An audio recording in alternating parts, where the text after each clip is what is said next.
পরিবেশের সুরক্ষায় পুকুর ভরাটে নিষেধাজ্ঞা রয়েছে সরকারের, তবে তা অমান্য করেই কিশোরগঞ্জের শোলাকিয়া হর্টিকালচার সেন্টারের ভেতরে ভরাট করা হচ্ছে পুকুর। যদিও কর্মকর্তারা বলছেন ভরাট নয়, পাড় সংস্কারের কাজ চলছে। কিশোরগঞ্জ থেকে আনামুত তানভীর হায়দারের পাঠানো তথ্য ছবিতে সৈয়দ আসামিয়া তামান্নার রিপোর্ট। এটি কিশোরগঞ্জের শোলাকিয়া হর্টিকালচার সেন্টারের ভেতর রাতের আধারে পাড় মেরামতের নামে পুকুর ভরাটের দৃশ্য।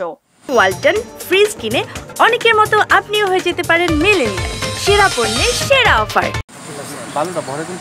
সরকারি নিষেধাজ্ঞা অমান্য করে মেশিন দিয়ে ভরাট করা হচ্ছে পুকুর। তবে কর্মকর্তারা বলছেন ভরাট নয়, পুকুরের পাড় সংস্কার করা হচ্ছে। তবে বাস্তবে দেখা মিলল পাড় ঘেঁষে পুকুরের 10% ভরাট করা হচ্ছে বালু দিয়ে।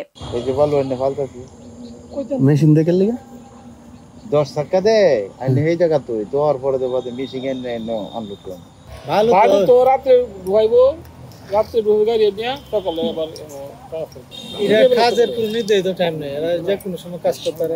তবে পুকুরের জায়গা ঠিক কতটুকু এমন প্রশ্নের কোনো উত্তর দিতে পারেননি হর্টিকালচার সেন্টারের এই কর্মকর্তা। কিন্তু পার কতটুকু ভরাট করা হচ্ছে এখানে? হ্যাঁ, আমাদের যেটুকু আপনার পুকুরের আয়তন ছিল ওটুকু রেখে এই আয়তন অনুযায়ী আপনার ভরাট করা হচ্ছে। পুকুরটা কতটুকু ছিল? এটা আমার হচ্ছে একটু দেখে আমার বলতে হবে, এই মধ্যে মনে করতে হবে। এদিকে পুকুর ভরাট করা হলে শহরের পরিবেশের উপর বিরূপ প্রভাব পড়ার কথা বলছেন পরিবেশ আন্দোলনের নেতারা।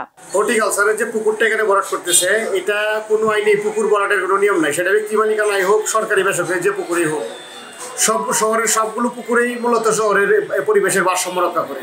ঐতিহ্যবাহী এই পুকুরটি রক্ষায় সরকারের পাশাপাশি সংশ্লিষ্টরা এগিয়ে আসবে, এমন প্রত্যাশা কিশোরগঞ্জবাসীর। সৈয়দ আসামিয়া তামান্না, RTV।